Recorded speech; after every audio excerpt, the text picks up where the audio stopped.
केंद्रीय सड़क परिवहन राज्य मंत्री अजय टम्टा पहुंचे विकासनगर, जहां उन्होंने 2024 आम बजट पास होने पर चर्चा की। बताते चले कि केंद्रीय सड़क राज्य परिवहन मंत्री अजय टम्टा आज विकासनगर पहुंचे, जहां उन्होंने आम बजट 2024 पर चर्चा की। वहीं उनके साथ प्रदेश महासचिव कुलदीप कुमार, सहसपुर विधायक सहदेव पुंजीर, जिलाध्यक्ष मीता सिंह सहित कई नेता मौजूद रहे। वहीं सड़क परिवहन मंत्री अजय टम्टा अपने कार्यकर्ताओं के साथ आम बजट को लेकर चर्चा कर रहे थे और उनके बारे में सभी को अवगत कराया। वहीं आइए जानते हैं क्या कहा केंद्रीय सड़क परिवहन राज्य मंत्री अजय टम्टा ने। विकासनगर से अनिल दुबे की रिपोर्ट। आज आप सबके बीच में मुझे विकासनगर पर बजट की चर्चा के लिए कार्यकर्ताओं के साथ और वृद्धजनों के साथ बैठने का अवसर मिला है। देश में पहली बार माननीय प्रधानमंत्री जी ने जब देश के प्रधानमंत्री के रूप में शपथ ली और उन्होंने जिस प्रकार से इस देश की समस्याओं के समाधान के लिए काम किया, जो अंतिम पंक्ति में खड़ा व्यक्ति है, जो गरीब है, उसकी मूलभूत सुविधाओं को दे करके, उसकी सुविधाओं से लैस करके कि उसको जो उसके दैनिक जीवन की चीज़ें उसको पूरा करके, जैसे उसको चाहे घर है, पानी है, बिजली है, उसको बीमार होने पर आयुष्मान भारत के माध्यम से उसको संसाधन देने, दवाइयाँ देनी है और उसी प्रकार से उसको भूखा भी ना सोना पड़े, जैसे गरीब कल्याण की अन्य योजनाओं की भी योजना बजट में प्रोविजन था। और सौभाग्य से जिस प्रकार से इस देश के अंदर पहली बार आज़ादी के बाद 14 से लेकर के 24 तक एक गरीब आदमी की मूलभूत समस्याओं का निराकरण हुआ है और उसी के ऊपर ये बजट आज गरीब के लिए, युवाओं के लिए, महिलाओं के लिए, ऐसे सभी वर्गों के लिए, किसानों के लिए इस बजट में अंतर पूछा है कि 1-5% मैं अपना भाषण दूंगा तब आपके पॉइंट दूंगा, ठीक है ना भैया। तो आपको इस बजट में जो मेन पिन पॉइंट है, जो इस देश के 80% लोगों को प्रभावित करता है, जो गरीब के लिए है, उसका बजट में प्रोविजन किया है।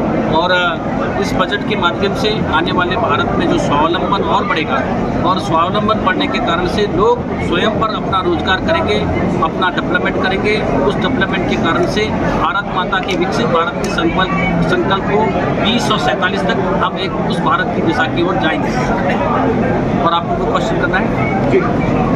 यहाँ से अगर देहरादून से लक्ष्य वाला जाना हो या आपको गोलीघाट जाना हो तो 105 रुपये वन साइड का टोल टैक्स देना पड़ता है, चाहे वो 10 किलोमीटर हो या 15 किलोमीटर हो। ऐसे में हरिद्वार जाए तब भी उनको देना पड़ता है। अगर मरीज को लेकर उनको गोलीघाट जाए तब भी उनको देना पड़ता है। तो क्या आप परिवहन मंत्री हैं, तो क्या इस पर चर्चा करेंगे?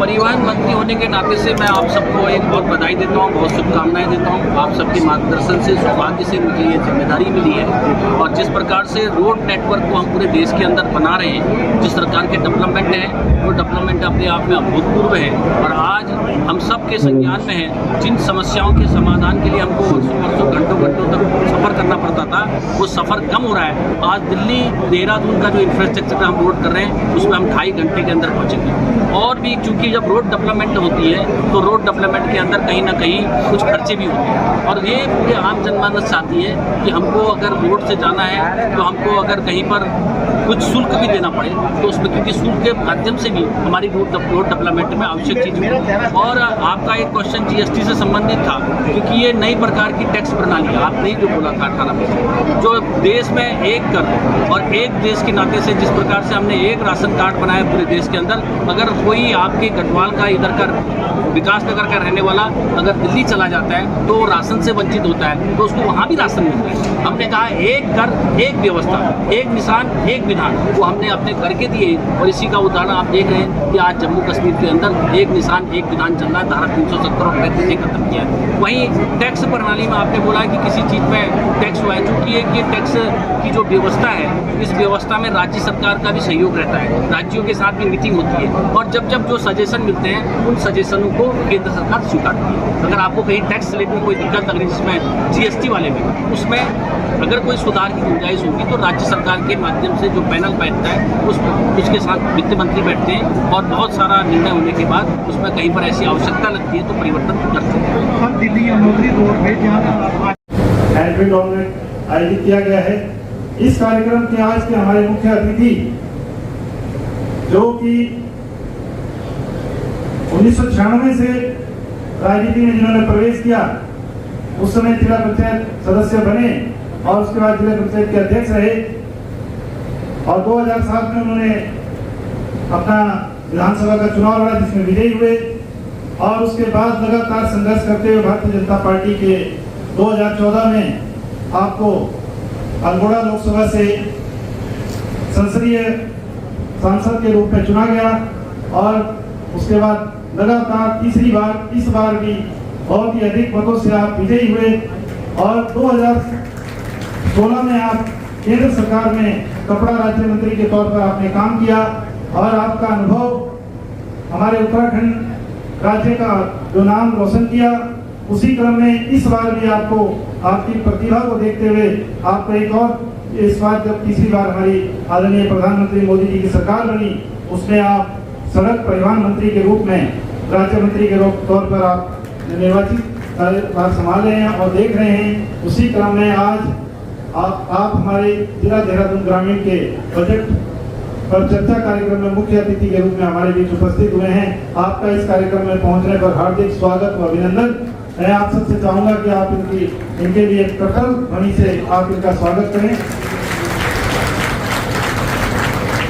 हमारे बीच उपस्थित सहसपुर विधानसभा से लोकप्रिय विधायक बड़े भाई आदरणीय श्री सहदेव सिंह पुनीत जी भी इस कार्यक्रम में उपस्थित हुए हैं। आपका इस कार्यक्रम में हार्दिक स्वागत और अभिनंदन। हमारे बीच उपस्थित अपने व्यापार प्रकोष्ठ के प्रदेश के संयोजक पूर्व जिले के महामंत्री बड़े भाई अरुण मित्तल जी हमारे बीच उपस्थित हैं। आपका भी हार्दिक स्वागत और अभिनंदन।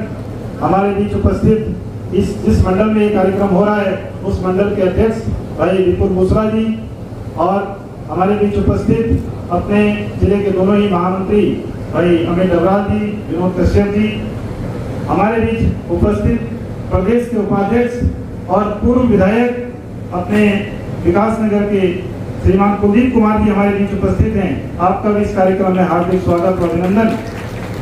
हमारे बीच उपस्थित प्रदेश की उपाध्यक्षा पूर्व जिलाध्यक्ष बहन नीलू देवी जी भी हमारे बीच उपस्थित हैं।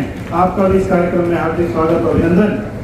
हमारे बीच उपस्थित प्रदेश के प्रवक्ता और सोशल मीडिया के प्रदेश के संयोजक भाई नवीन ठाकुर जी भी हमारे बीच उपस्थित हैं। आपका भी हार्दिक स्वागत और अभिनंदन। हमारे बीच उपस्थित पूर्व जिला महामंत्री और वर्तमान में पंचायत प्रकोष्ठ के प्रदेश के संयोजक भाई यशपाल नेगी जी भी हमारे बीच उपस्थित हैं। आपका भी हार्दिक स्वागत अभिनंदन। प्रदेश कार्यकारिणी सदस्य हमारे मंजू नेगी जी, सूरज सिंह जी, संतोष रावत जी आप इस कार्यक्रम में उपस्थित हैं। आपका भी हार्दिक स्वागत अभिनंदन। हमारे बीच मंच पर उपस्थित अपने जो कि अधिवक्ता के वरिष्ठ अधिवक्ता के तौर पर हमारे विकास नगर जो तहसील है या कोर्ट में अपना कार्य करते हैं ऐसे हमारे वरिष्ठ अधिवक्ता सुरेंद्र मित्तल जी आपका भी हार्दिक स्वागत अभिनंदन। हमारे बीच उपस्थित अपने मंडी परिषद के अध्यक्ष भाई अनिल जैन जी हमारे बीच उपस्थित हैं। आपका भी हार्दिक स्वागत अभिनंदन। हमारे बीच उपस्थित अपने एक डॉक्टर जी भी हमारे बीच उपस्थित हैं विकास नगर विधानसभा से डॉक्टर संस्कृति प्रिया जी आपका भी हार्दिक स्वागत अभिनंदन। हमारे बीच मंच पर उपस्थित अपने जिनका परिचय भी हुआ राकेश देवलाल जी जो कि अल्मोड़ा के पिथौरागढ़ जिले के महामंत्री भी हैं। हमारे बीच उपस्थित संदीप